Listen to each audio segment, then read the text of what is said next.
Okay, so I just got this. Just came into my house through the front door. Got delivered by UPS.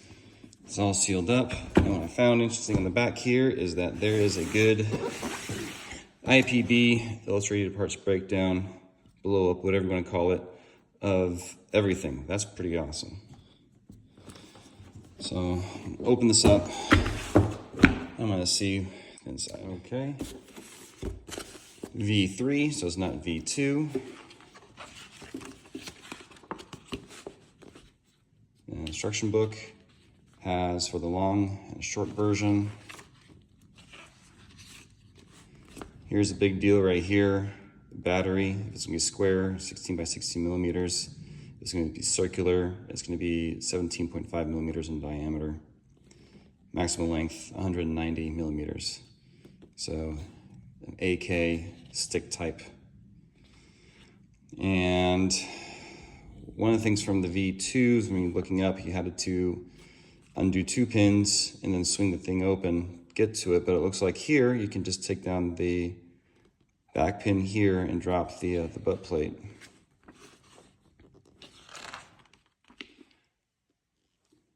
Standard for everything, all the instructions. A QR code for further instructions. Matrix table. Assembly names. So more of a blow-up view of everything. Okay. Take a look at the inside of it. Taking out the foam. It's all wrapped in plastic. We got tools here. Extra handle. So 2 extra handles. Flash capacitor. Patch. Let's get this open. So checking underneath it. Yes. 2 springs. 100 Newton and 80 Newton. From my understanding, there might be a 60 inside here that they had on the V2, or in some of the cases too. I don't know if it was country specific, but maybe a 90. We'll figure that out. Let me get this out of the plastic. So now that I got it out, here's a tag, serial number 100, and average muzzle velocity on a 0.2 gram BB is 102. So that's 334, 335 feet per second. So it's about 1 joule with the spring that's inside there already. So version 3, it doesn't have the foldable handle here. This is metal, so the ones inside the bag are just the covers for that. This is non-functional. Here we go for 308. Pretty back heavy, but once you got it inside here, it's pretty easy to hold one-handed. When it comes to the magazine release, it's ambi, so the controls. Also to third release right here. The plastic, polymer, whatever, feels pretty good in the hand. Shaking it, it's not, the upper and lower is not wobbly whatsoever. The V2s, they were saying that the plastic compared to the on the handguard is pretty flexy, and actually it's not that bad. So let me put down the phone and see about how stiff it is to take out the mag. So I'm sitting down here, holding it with my left hand right now. So with the grip here, yeah, a little bit, ooh, wow, it's just a little BB inside there. Oh no, that's the follower. Okay, let's see here. It's moving around. Let's see here. Don't poke me in the eye. Yep, so I guess that's the follower, yeah. All right, Yeah, I see it inside there now. Yeah, that's not BB. That's a follower. Okay, cool. So with this this mag, holding them pretty stiff, pretty good. Button here, actually not too bad. Just got to get used to firmly pressing that button before ripping it out. Now with the release near the trigger, again, I'm on my left hand. Felt a little stiff, but you know, it's brand new, so. And the magazine doesn't drop out. All right, try the other hand here. This is my right hand.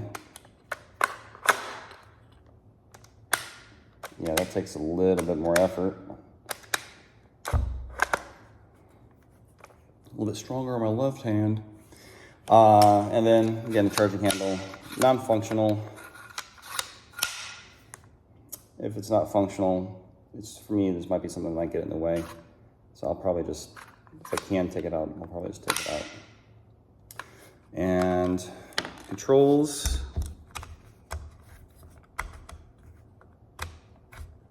Yeah, they feels pretty good. The detent feels pretty good. Whole thing feels pretty good in the hand here. Yeah. Okay, so following the directions, this is a lot different than from V2. I'm sitting down now. So, like I said before, I thought it was going to be one pin according to the direction, and this will be able to come out. There's a good retainer clip. So, that's positive from the V2 to this V3, to where I don't have to do this, undo this pin, and hinge here. So it makes it a lot easier. It's kind of a rubbery plastic on the butt end, but whatever.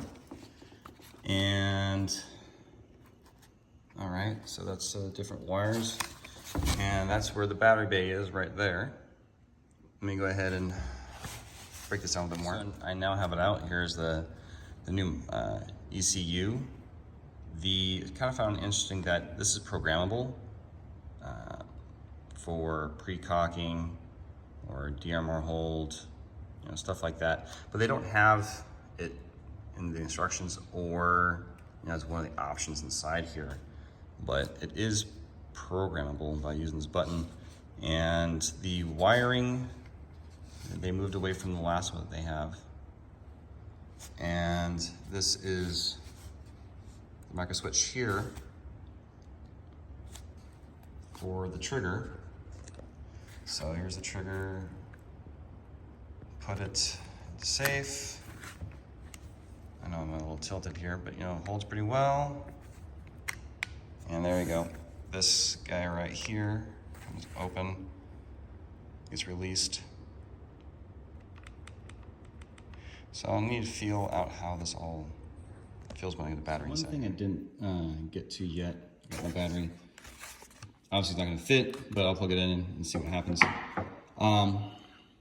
This, in the older versions, it was just like a little flipper door. You flip it down and it was right inside here. Here, the sliding is tough. I can't get it so easily with my fingernail. So I'm probably gonna leave it cracked because that thing right there is a little hard. But this is the hop right here. And, oh, okay.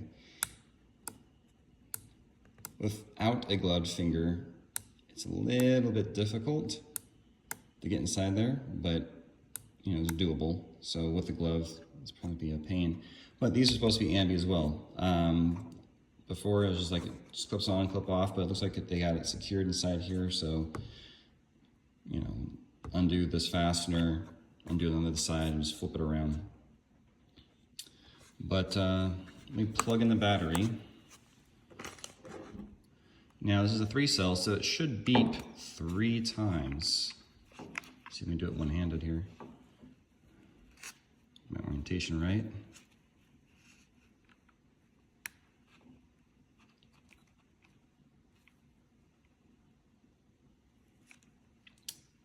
No beeping. Try another one. Okay, so looking at the website instructions, it's supposed to have a beep for every cell. So 2 beeps for 2 cells, 3 beeps for 3 cells, but it didn't beep. So this is the second battery got plugged in. Got my muzzle here covered. Go here to semi, and let's see here. Oop, it's beeping. Something's not right. Okay. So it's when I take it to, from safe to semi, it's gonna beep 3 times. And then you have so many seconds in order to program how you want to program. And then after you leave it alone, it's gonna beep another 3 times saying that it's ready to shoot. So here we go, shooting. Again, covered here, semi.